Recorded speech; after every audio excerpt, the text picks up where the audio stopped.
Salam alaikum. Asma, ça fait longtemps que j'ai pas fait de vidéo. Et en fait, j'avais pas l'impression d'être très suivi. Non, pour moi, c'était d'intérêt public. Je crois que j'ai des choses à dire. Et puis bon, quand je voyais les visites, j'en voyais pas beaucoup. Et pourtant, dès que j'ai arrêté, enfin quelqu'un m'a dit hey, tu es où? Moi je te suis, hein, qu'est-ce qui t'arrive? On te voit plus. Alors il y a un autre qui m'a dit tu ne critiques plus Kayed Saïd? Il m'a dit يا معمر ما عادش تتكلم ولا تتخاف ما عادش تتكلم على الرئيس. اسمع, en ce qui concerne le رئيس, نتكلمت وقت الانتخابات. Au moment des élections, il fallait pas élire ce monsieur. Tawa, vous l'avez élu. En plus, il est populaire. Beaucoup de gens l'aiment. Je m'en suis rendu compte. Donc, j'ai plus rien à dire. Je n'ai plus rien à dire. J'attends qu'il termine son mandat et j'espère qu'il va pas faire une présidence à vie ou un renouvellement. Ou... En tout cas, il a mis notre pays dans l'impasse parce qu'on ne sait pas comment ça va se passer avec son troisième mandat. Est-ce qu'il va changer la Constitution? Est-ce qu'il va avoir une immunité présidentielle? Ce qui serait logique. Parce qu'il y a beaucoup de gens qui lui en veulent, donc s'il lâche le pouvoir, les gens vont l'attaquer, donc il faut aussi le protéger dans sa retraite. Enfin bref, je parle plus de politique, moi le mec ne m'intéresse pas, les soucis qu'il porte ne m'intéressent pas, sa dialectique ne m'intéresse pas. J'ai l'impression qu'on est revenu aux années 60, avec les discours, aux années 70 pardon, plutôt avec l'époque Bourguiba.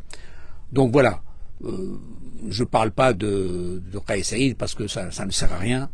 Il est élu, il est aimé, alors qu'il termine son mandat et qu'on sache comment va se dérouler la suite. Donc à ce moment-là, bien sûr, je suis très critique à l'égard de sa politique, de tout ce qu'il fait, de tout ce qu'il dit. Mais bon, mais ça n'a pas de poids, ça n'a pas d'intérêt. C'est pas la peine d'amener du conflit inutile. C'est tout comme l'affaire de Raza. L'affaire de Raza me perturbe énormément. Et j'ai pas voulu faire de vidéo parce que je veux pas rajouter du mal au mal. Pourtant, ce qui s'y passe, c'est le pire de ce que l'humanité n'a jamais vécu dans un territoire aussi petit. Et si vous analysez de manière factuelle, même les Boches, même les Allemands ne l'ont pas fait. Ce que font les Israéliens sur le territoire de Gaza, ils ne l'ont pas fait. Les Allemands ne l'ont pas fait dans la Deuxième Guerre mondiale. Ah, ils ne pouvaient pas le faire contre l'Iran. Contre l'Iran, ça a duré 12 jours. Mais contre Gaza, parce qu'il s'agit d'une attaque contre une milice, et là ça dure, je ne vais pas revenir aux faits, mais c'est assez horrible ce qui s'y passe. Bref. Donc, si j'ai pas fait de vidéo, c'est qu'il y avait des raisons. Pourquoi est-ce que je reprends le micro aujourd'hui? Je reprends le micro aujourd'hui parce que j'ai trouvé de la cochenille sur la table, sur le hindi.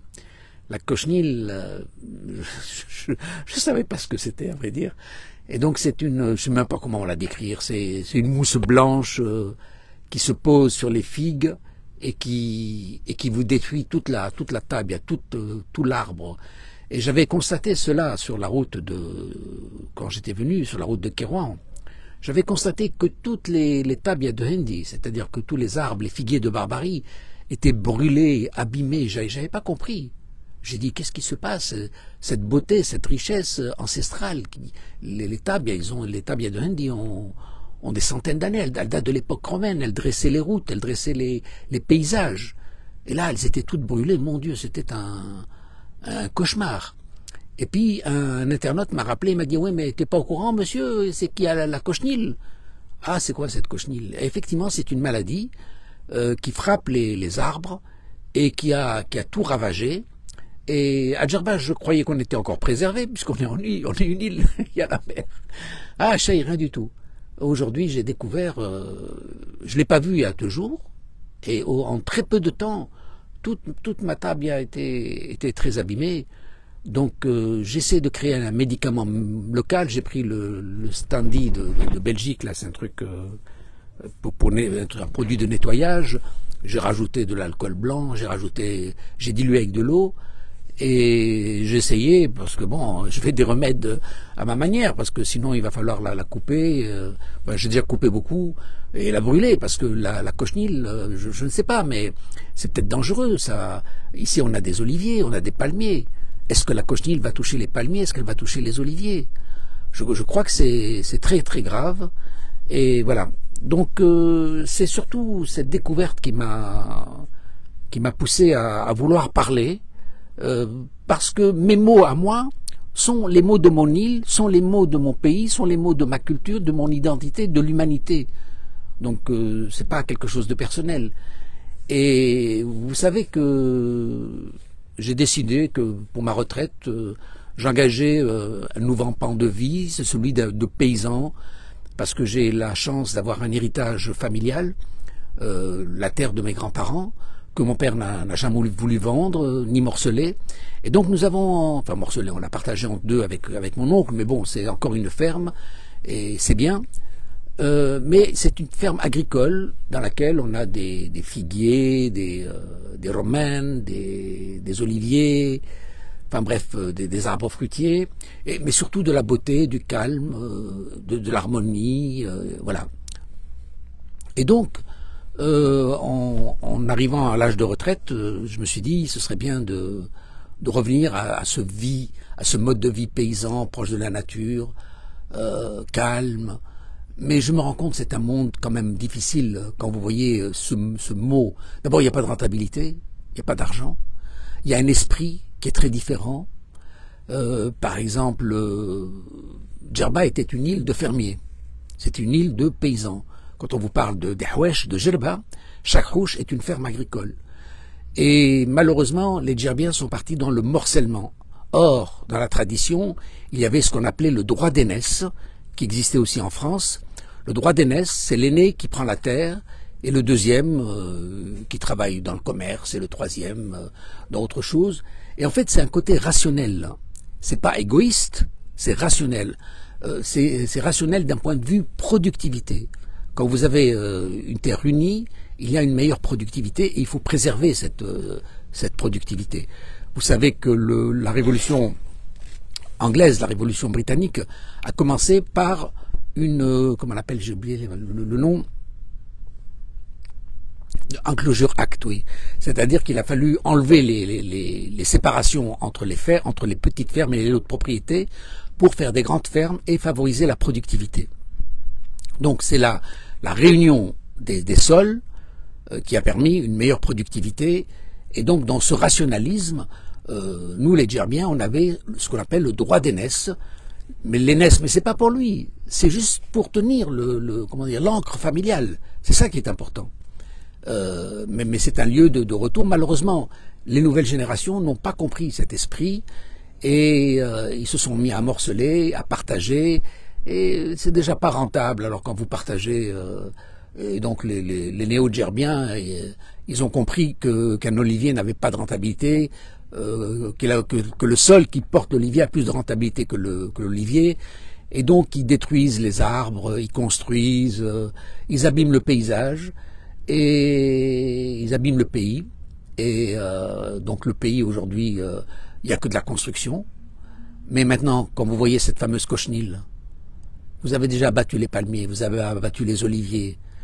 Maintenant, la cochenille, elle vient d'elle-même. Vous avez abattu aussi les tabias, les tabias fantastiques. Elles ont été préservées à Djerba jusqu'à il n'y a pas longtemps. Mais maintenant, c'est pas l'être humain qui détruit ces tabias, ce sont c'est cette chenille. C'est cette chenille de de grossièreté, quoi. J'ai envie de dire une grossièreté, quoi. Parce que la grossièreté, parfois, c'est plus expressif. C'est pas méchant, mais c'est expressif de la nuisance. Donc cette chenille qui fait beaucoup de mal, elle attaque les hendis, elle attaque les figuiers, mais elle peut attaquer les palmiers, elle peut attaquer les oliviers. Alors qu'est-ce qui va rester de Djerba? Hein, du sable avec des bâtiments? Ce sera... Voilà. J'avais plein de choses à dire. Et comme d'habitude, je crois que j'étais parti pour 1 heure. Et qu'est-ce que je voulais dire encore? Oui, donc mon expérience de paysan, elle est pas... Ouais, je me suis rendu compte que par exemple, je dormais très peu, je mange pas beaucoup et je suis en forme. Alors, qu'est-ce que ça veut dire? En tout cas, moi, ça me pose des questions. Je vous assure, je dors 4 heures par jour et je suis en pleine forme. Ça veut dire que... Et je mange pas beaucoup. Vraiment, je suis très économe pour moi, pour ma personne. Je me contente d'être très peu. Mais bon, je retournerai à Bruxelles pour voir s'il y a des carences peut-être de vitamines. Mais la vérité, je me sens en bonne forme, en bonne santé. J'ai aucun problème. Bon, je vis tout seul. Évidemment, c'est pas bon. Enfin, la solitude, mais moi, elle me convient. Mais si quelqu'un tombe malade, dans la solitude, c'est pas très agréable, quoi. Jusqu'à présent, je touche du bois. Il y a du bois, il n'y a pas de bois. Je suis en bonne santé, en bonne forme. Je ne suis pas tombé malade. Nous sommes au mois d'octobre, il fait chaud. On peut se baigner encore. La mer est très belle, elle est magnifique. Alors, les contraintes, ce n'est plus une île de silence. Là, vous avez l'air d'un peu de calme, parce qu'on est un peu en retrait. Mais quand on va vers la ville, beaucoup de bruit. Et Djerba était réputé calme, donc c'est une de sa réputation. Mais ici, malheureusement, les Tartares, les Libyens qui ont des grosses motos, ils accélèrent, ils se croiraient à New York. Enfin, il y a beaucoup de bruit quand même, hein, quand vous allez dans la cité.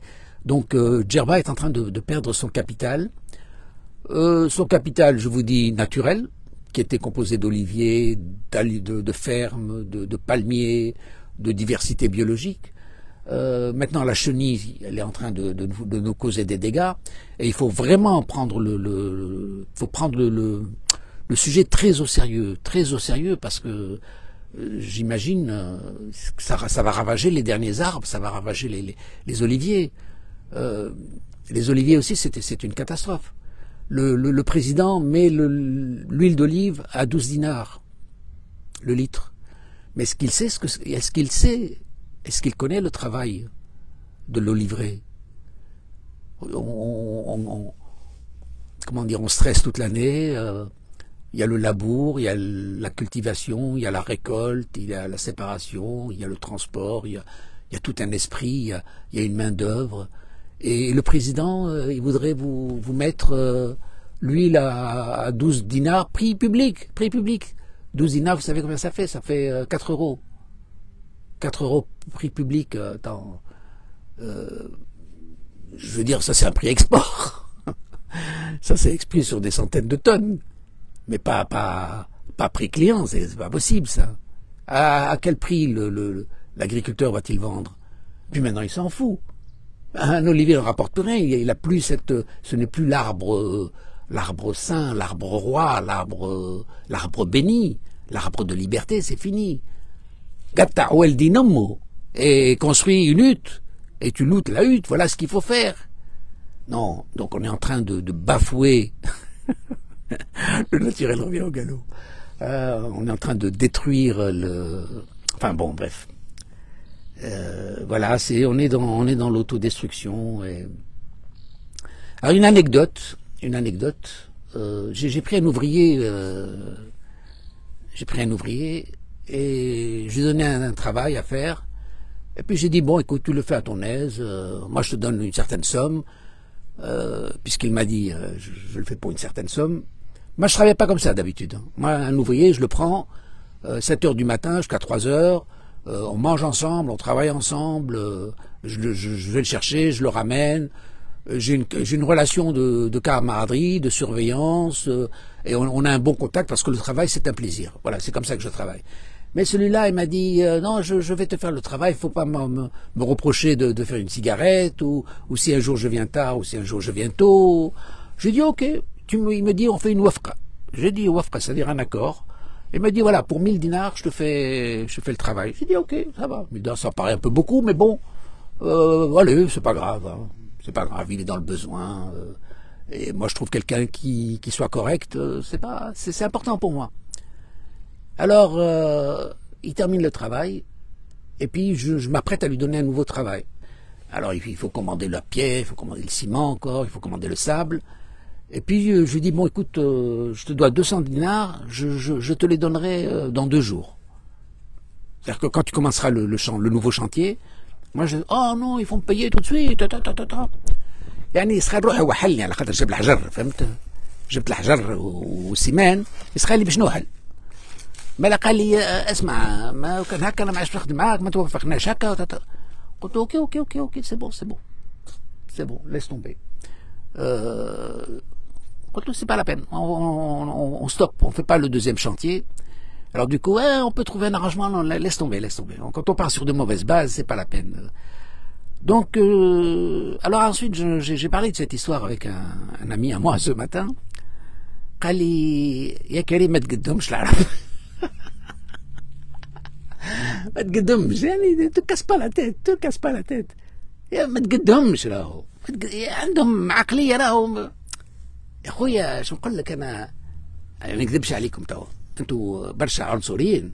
أنا نمشي ناخذ أفريقي من السوق، ناخذه من 7 حتى ل3، نعطي له فلوسه ونتكلم معاه وتبدا علاقة باهية.